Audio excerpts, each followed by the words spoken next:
Welcome to the Multifamily Investing Show, your source for market forecasting, investment, and operational strategies. Your host is Michael Becker, a principal at SPI Advisory and a Dallas-based multifamily operator who has purchased over 10,000 apartment units and manages over $1 billion in assets. Join us as Michael interviews the top players in the world of multifamily brokerage, investment, financing, and economics. And here is Michael Becker. Welcome to the Multifamily Investing Show, Michael Becker. Today I'm excited. We have a great guest, Brian O'Boyle Sr. from Newmark is with us. Brian, thank you for joining us. Nice to be here, Mike. Yeah. So Brian, you are what's your title again, and what's your company? I'm vice chairman of Newmark. You guys keep changing the name of your company, so I keep having to get a new email address for you guys. You'd want to be the printer. Who's our printer? They changed it so many times. So Brian's had, I think, 4 different emails on as many years, maybe here recently, because they keep getting bigger and bigger as our industry keeps changing and consolidations and stuff. But Brian, you've been in Texas quite a while, selling multifamily properties. So Brian, when did you guys come to Texas? I came to Dallas in January of '75, and then I worked for a big company, Owens Corning Fiberglass, for 5 years, and then I went in the apartment brokerage business in June of '79.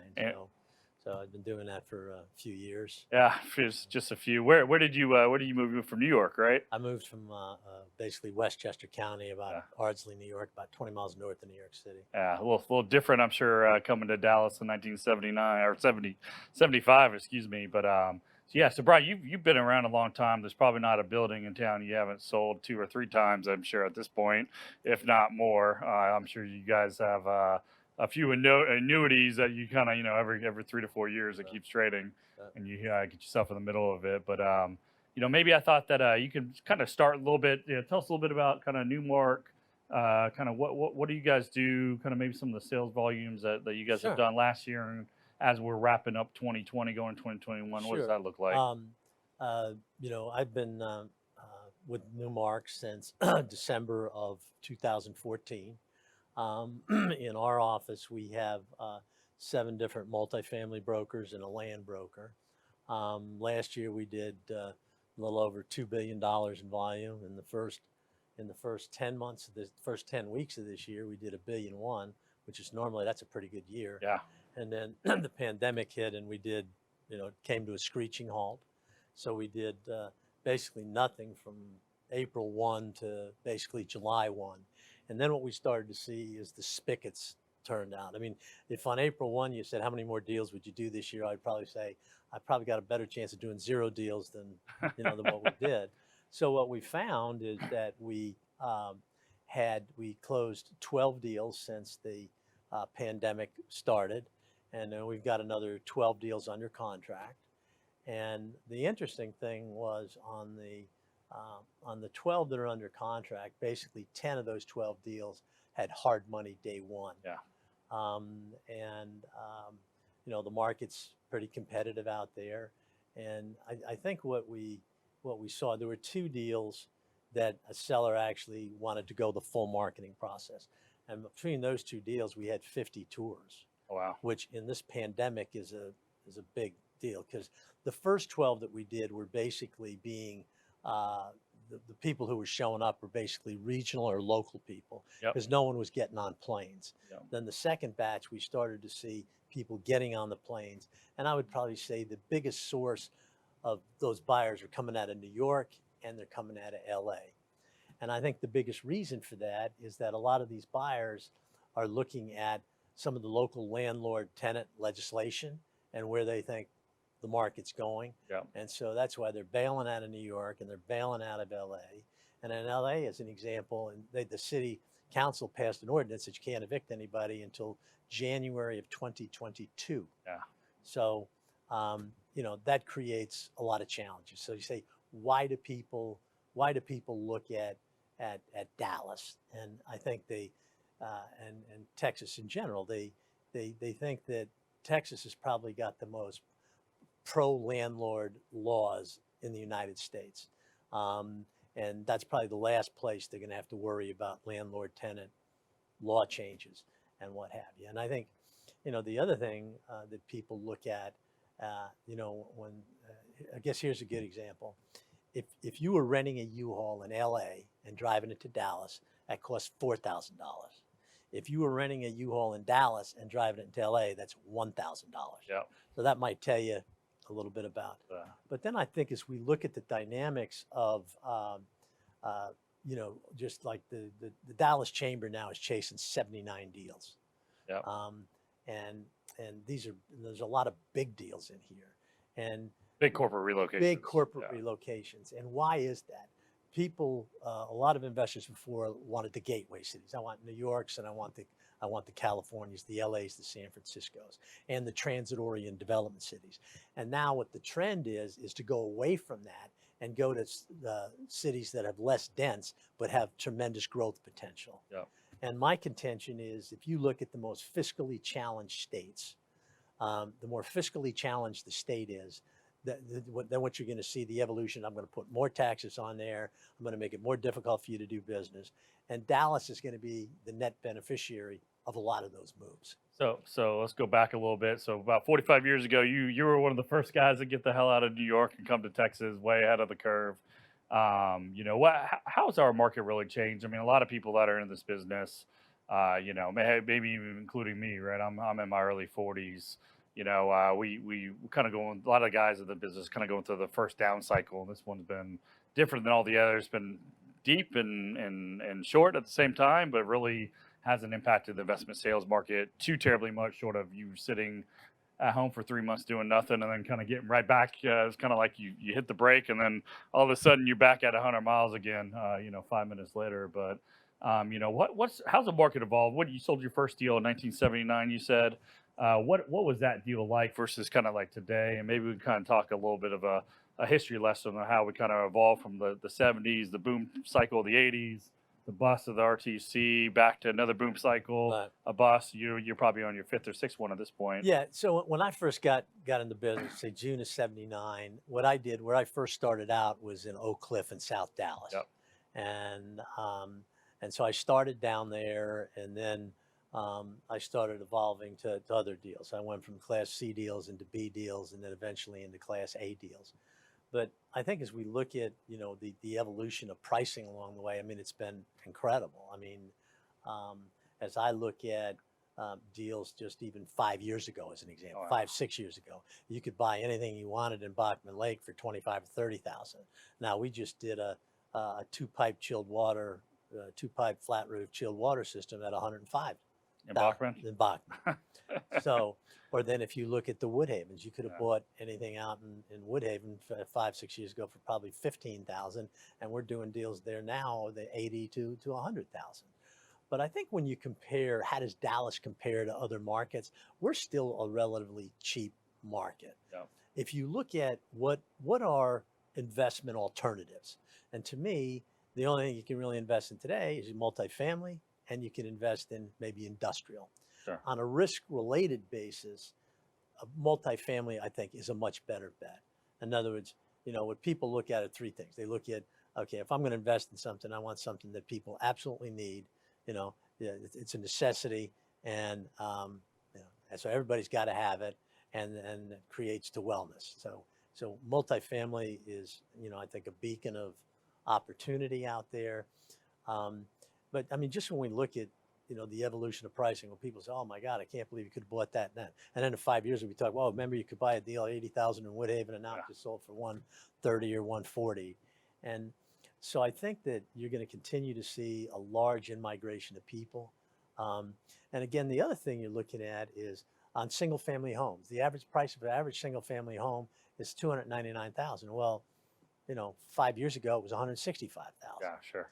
But $299 is still pretty cheap when you compare other major cities. So in terms of major top 20 markets, Dallas has still got one of the most, reasonable cost of housing. And then what that does, then the difference between owning and renting continues to widen, which just lends itself to more multifamily, opportunities. Sure. I think the other question you had, Mike, was, what's the evolution of the buyer? And the evolution of the buyer that I've seen, if you look at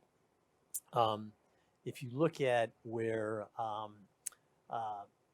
5 to 8 years ago, there was a lot of lifestyle type buyer, Yeah. and they were buying the $3 to $5 million deal. And now a lot of those groups are buying $50 million deals. Yeah.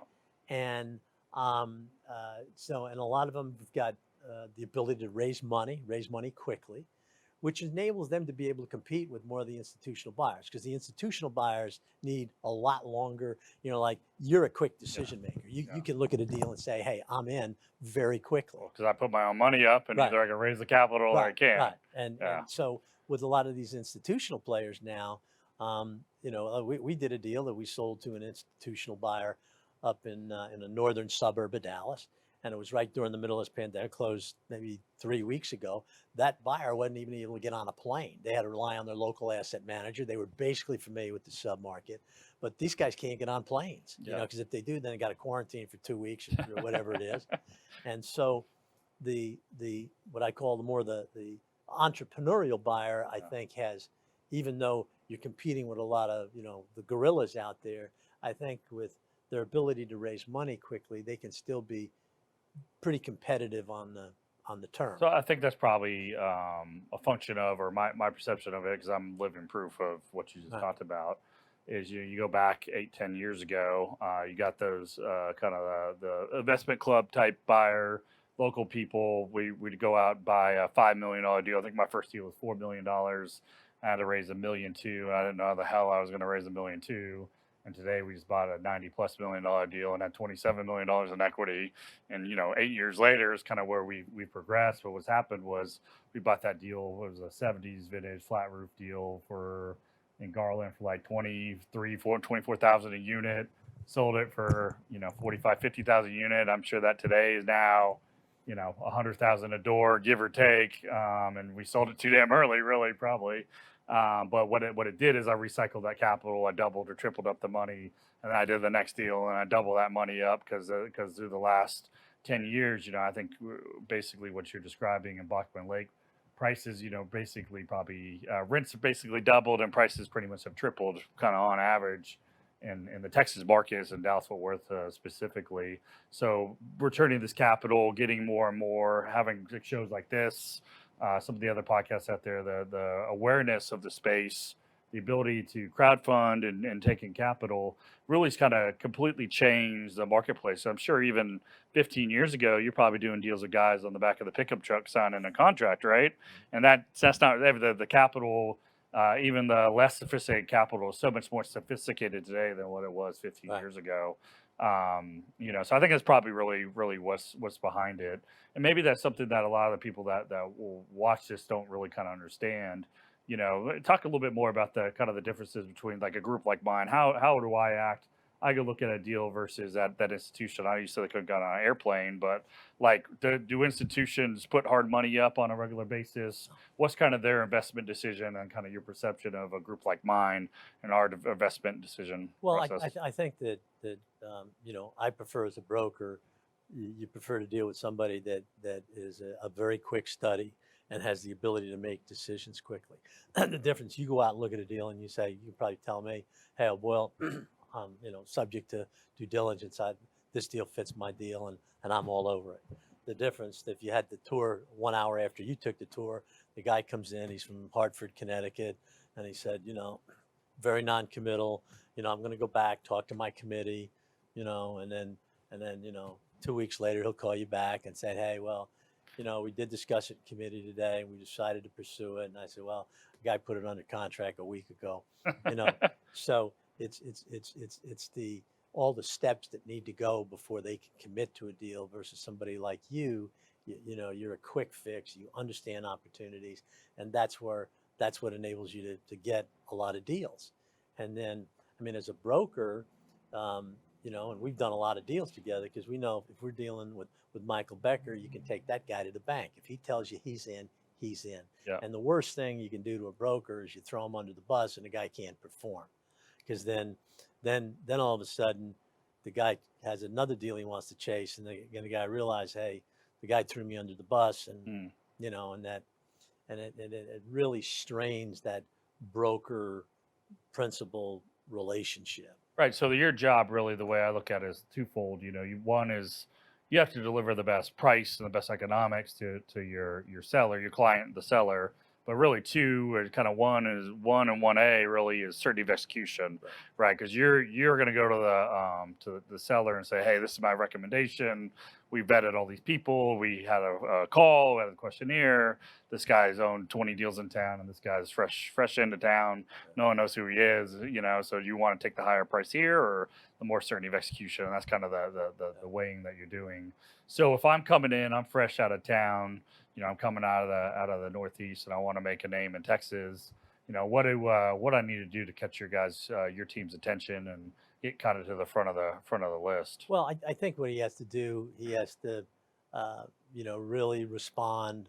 If a broker's asking him to do something, or has he had a chance to review information, is promptly review the information, come into town, look at the property, and then whatever he says he's going to do, he's got to perform. Because otherwise, what's going to happen, that buyer's going to get put in timeout. Yeah. And then timeout is hard to get out of, Yeah. like with your kids, it takes a while to get out of the timeout chair. But I think if you can have credibility, and whatever you say you're going to do, you need to do, be it good, be it bad. Yeah. And then I think if you can show that credibility, because a broker's never want to go to bat for you unless he knows you can perform. Yeah.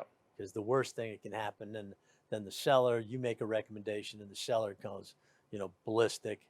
You learn in several different languages what the translation of some stress from the seller. Yeah, that's funny. So, and that's the worst thing you want to have happen to you. So come in town, do what you say you're going to do, act in a timely fashion. And in today's environment, it seems like, terms are, as important as price. And, in today's environment, seemingly most of these deals have non-refundable earnest money, Right. Out of the gate. Speaking of you touched on it briefly a little bit ago, but how has the capital changed in the last, say, like 6 months? I know it's not only been kind of like the evolution of the kind of the more private capital guys, firms like myself versus kind of the institutions, but have we seen different types of groups come in from different geographical areas? Or have we seen people that were, previously doing industrial deals or office deals and retail deals come into the multifamily space? What have you kind of seen the last eight or so months? It's an interesting thing. I also work the equity side of the business where I raise equity for groups. And a lot of that for the most recently have been in new development deals. So to your point, I just raised $17 million for a group on a deal in McKinney. The ground up construction deal? Ground up Yeah. construction deal. And then on that particular deal, that group who put the money up was in office buildings. Okay. But they had a provision in their fund that they could do some alternatives, one of which was multifamily. So that same group is saying, I'm not going to be able to put the chances of me putting out, office space money is going to be probably limited. Yeah.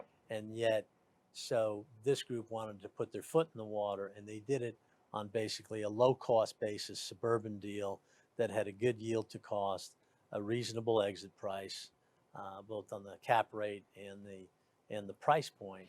So to your point, we're seeing more people coming into that space because it's one of the few spaces you can put money in today, because you can't put it in hospitality, you can't put it in retail. And then on the office space, people aren't sure how many people are coming back. I mean, I think in New York, there's 10% of the people that are showing up in the offices. I mean, my office here in Dallas just opened up for the first time this week. Yeah. On Tuesday. And frankly, there's one person in it. Yeah. So unless some of the support people who can come in at times where they're not bumping into people, so until those, fundamental changes in that office space are worked out, going to be tough to place money. Same thing with retail, same thing with hospitality. Are we seeing expectations of returns get lowered too versus, say, a year or two ago, since you're kind of playing a little bit more on the capital raising place versus the investment sales space as much anymore? Are you seeing that steadily kind of decline as the alternatives are a 0% interest rate, maybe an 80 bip treasury? Well, I mean, it's interesting on pricing, because there was a lot of people when the pandemic hit, they say, we think we're going to see a pricing correction. Of all the deals, of those first 12 deals that we did during the pandemic, There was only one deal, which was a Class C deal, and it had a value decrease of 1.5% to what we said was the pre-pandemic strike price. Okay. So out of all those deals, there was basically no correction, excuse me, in the pricing. I think as we look over the past couple of years, maybe 18 months, as the arena has gotten more competitive, some of the yields have gone down, and I think there's a balance to managing, an investor's expectation, But I still think that if we look at long term, um, where are the opportunities?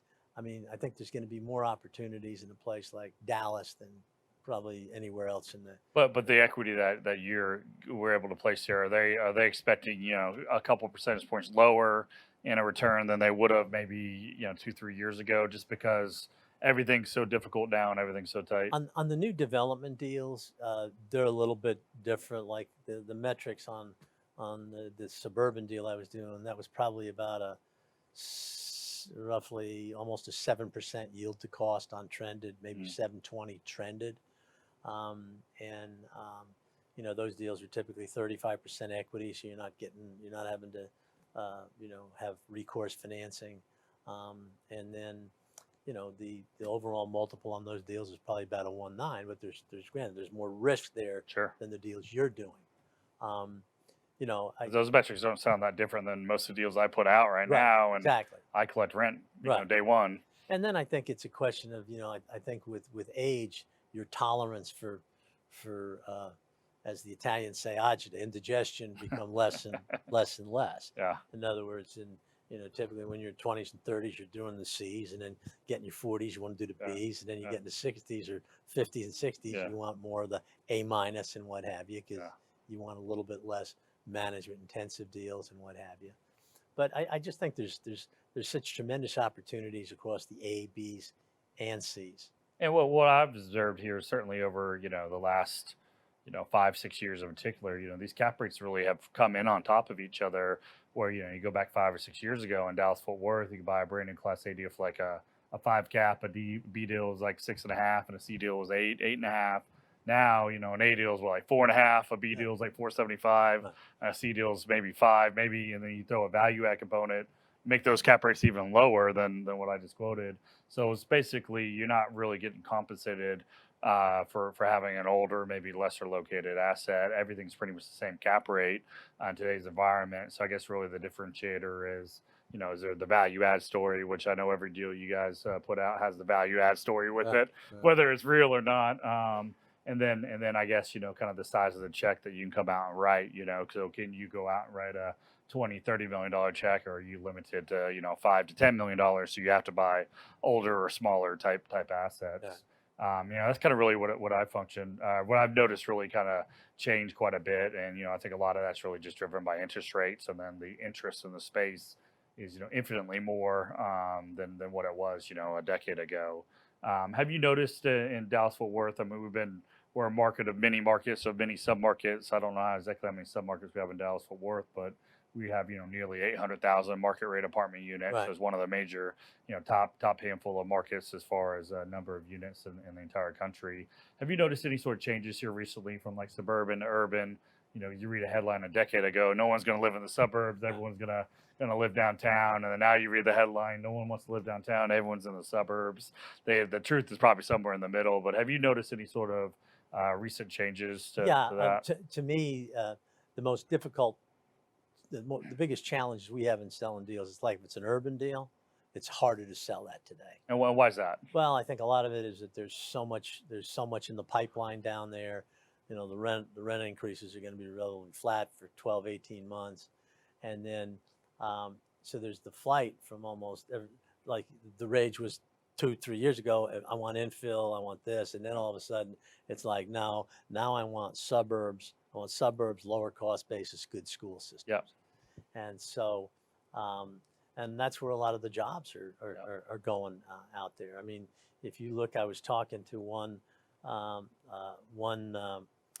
head of economic development in a very major suburb of Dallas, and he said we've had more inquiries in the last 4 months about corporate relocations than I had the last 4 years. Yeah. I'm chasing 8 deals right now that are anywhere between 500 and 2,500 jobs. Yeah. And I have 3 deals we're chasing now that are over 3,000 jobs Yeah. apiece.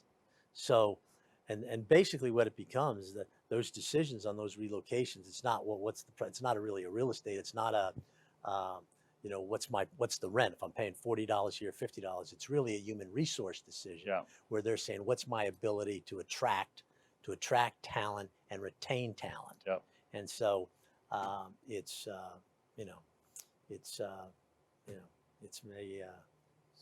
so Dallas has a very bright future there. So I think, sir, some of us that have been here as long as we both have, sometimes it's kind of hard because you get your day-to-day life and you kind of see just deal by deal. We're very transactional, both of us, and the nature of what we do for a living. But, kind of taking a step back, it seemed to me about a decade ago, I was telling people, it felt like Dallas was turning into LA, that we were LA in like 1970. And now it feels like we're LA kind of in the early 80s, where you still have another decade or two of, it's not a cyclical thing, it's a secular shift to the way the marketplace is. And I think you start getting, thousands and thousands of jobs relocated, a dozen times a year. We're going to continue to see the growth. So it just seems like we're going to continue to see rental rate growth. It seemed like the pandemic to me really, with the trends that had started are now getting accelerated because of, all the regulatory issues, and, you can't evict people until another year. So, you got to go 18 months without being able to evict somebody. And, I think all those things are really driving, the Texas boom, and Absolutely. Dallas-Fort Worth is certainly, I think, the center of the bullseye for a lot of the Texas relocations. Maybe kind of shifting as we kind of wrap up the conversation here, 2021 forward, what do you guys see? We're kind of wrapping the year up right now. I'm sure you guys are doing a ton of BOV activity, kind of setting up your traditional NMHC bump. I don't know if we're actually going to do NMHC or That's not called this the year. Zoom bump. So yeah, maybe we'll do it from our house instead of Yeah. San Diego this year. I think I still might just go to San Diego Right. just to go. But what do you guys kind of see in the start of the year, and how does that compare to, say, start of 2020? Well, I think that going into 21, I think we've got we've done a significant number of BOVs in the last 60 days. And I think there's a lot of those deals will materialize into listings. So I think you're going to see more product come on the market in January. I think that, the first quarter will be pretty good. And then as long as interest rates stay down, I think we'll be in pretty good shape. So I think there's still going to be a lot of deals out there to be bought. And I just think that as I look at 21, I think it'll be better. I mean, we had an unusually good first quarter, but I think if you just take that out of the equation, I think you'll see a continuous increase in the business, and all the brokers in town are busy. And then, so you guys seen activity both from the brand new stuff from the developers, as well as down to the workforce housing. Is a mixed bag of everything. Right. It's a mixed bag. I'd probably say it's probably about a third A's, third B's, third C's. And I think that there's opportunities in every one of those segments. It's a question of, pick a segment, become highly educated in that deal. And the more education, because knowledge is power. Yeah. And the more educated you can become, you can be, a better sponsor to your investors. And then, just don't get attention deal disorder. Yeah.